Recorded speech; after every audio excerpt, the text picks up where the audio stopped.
যারা মুক্তিযোদ্ধা করে নাই তারাই মুক্তিযোদ্ধা সেজেছে।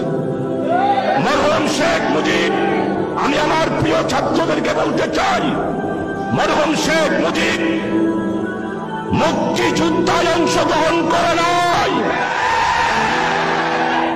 মুজিব আপনি বাংলাদেশের মানুষকে স্বাধীনতার ঘোষণাকে অসমাপ্ত রেখে পশ্চিমা সেনাবাহিনীদের হাতে গ্রেপ্তার হয়ে পশ্চিম পাকিস্তানে নিরাপদে কারাগারে ছিলেন।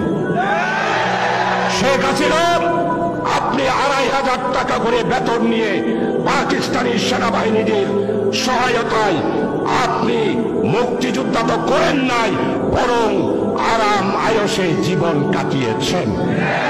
তাই আজকে বলতে চাই, আওয়ামী লীগ মুক্তিযোদ্ধার সংগঠন নয়। আওয়ামী লীগ কোন ফ্যাসিস্ট, আওয়ামী লীগ কোন গণতন্ত্র হত্যাকারী, আওয়ামী লীগ কোন বাংলাদেশের জনগণের দুশ্মনে পরিণত একটি সংগঠন। প্রিয় ভাইয়েরা, তাদের ছাত্র সংগঠন যার নাম ছাত্রলীগ, এই ছাত্রলীগ 1997 সালে জাহাঙ্গীরনগর বিশ্ববিদ্যালয়ের দর্শনের সেন্সরি উপাধি পেয়েছিল এই ছাত্রলীগ। আজকে স্পষ্ট বলতে চাই, ছাত্রলীগ শিক্ষা প্রতিষ্ঠানে সংগঠন করার কোন অধিকার নেই। কারণ এই ছাত্রলীগ বৈষম্য বিরোধী ছাত্র আন্দোলনের ছাত্র জনতার উপর ঢাকা বিশ্ববিদ্যালয়ে গুলি চালিয়েছে, চট্টগ্রামের মুরাদপুরে গুলি চালিয়েছে, নিউ মার্কেটে গুলি চালিয়েছে, বর্ষাঘাটে গুলি চালিয়েছে, নতুন ব্রিজে গুলি চালিয়েছে, লালখান বাজারে গুলি চালিয়েছে। তাই বলতে চাই, চট্টগ্রামে ছাত্রলীগের স্থান হবে না। ছাত্রলীগ এইখানে সংগঠন করতে পারে।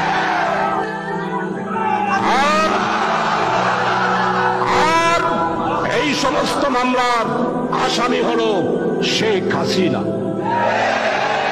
শেখ হাসিনা, আপনি আমাদের নেতারা পালাইলাম, এই দেশ গোলাম আজমের বাংলাদেশ, এই দেশ মাওলানা মতিউর রহমান নিজামীর বাংলাদেশ, এই দেশ আলী হাসান মোহাম্মদ মুজাহিদের বাংলাদেশ।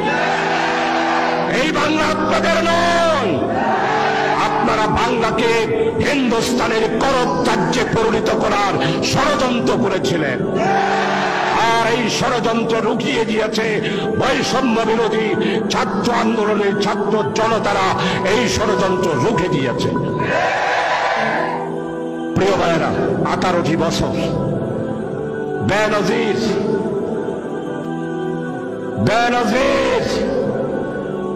পুলিশ প্রধান ছিলেন, র্যাবের প্রধান।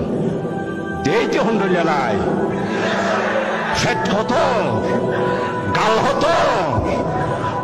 কি বলল? ছাত্র শিবির মিছিল করলে দেখামাত্র গুলি। এখন আসো না, একটু দেখামাত্র গুলির জন্য আসো। আমরা প্রতিশোধ নিই না, আমরা প্রতিহিংসা করি না। ছাত্র শিবির যদি প্রতিশোধ নিতে চাইতো, 1 মিনিটের জন্য এই ফ্যাসিস্ট আওয়ামী লীগ পুলিশ বাহিনী রাজপথে নামতে পারত না।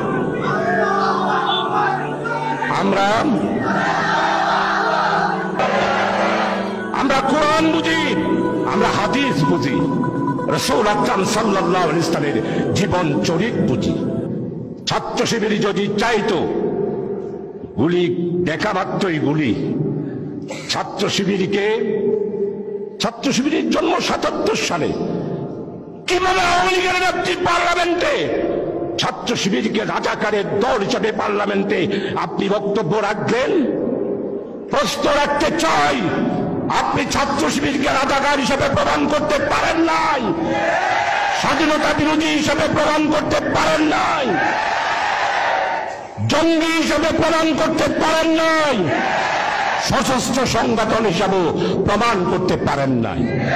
তাই 1 আগস্টে আপনি ছাত্র শিবিরকে জামাতের সাথে সম্পৃক্ত করে নিষিদ্ধ ঘোষণা করলেন।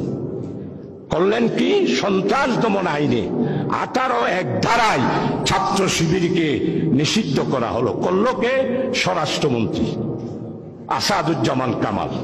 1 তারিখ গেল, 2 তারিখ গেল, 3 তারিখ গেল, 4 তারিখ গেল, 5 তারিখ। 1 তারিখ 4:30টায় নিষিদ্ধ করলো, আর 5 তারিখ 4:30টায়, 4:45টার সময় শেখের বেটি শেখ হাসিনা বাংলাদেশ থেকে চুরের মতো পালায়া ইন্ডিয়াতে চলে যেতে হলো। এটাই হলো ছাত্র শিবিরের কারামত। এটাতেই প্রমাণ করে ছাত্র শিবির আল্লাহর দল। এটাতেই প্রমাণ করে ছাত্র শিবিরকে আল্লাহ ভালোবাসেন। ছাত্র শিবিরের প্রত্যেকটা নেতা কর্মীকে নিরাপত্তার চাদর দিয়ে আল্লাহ তাআলা হেফাজত করেন।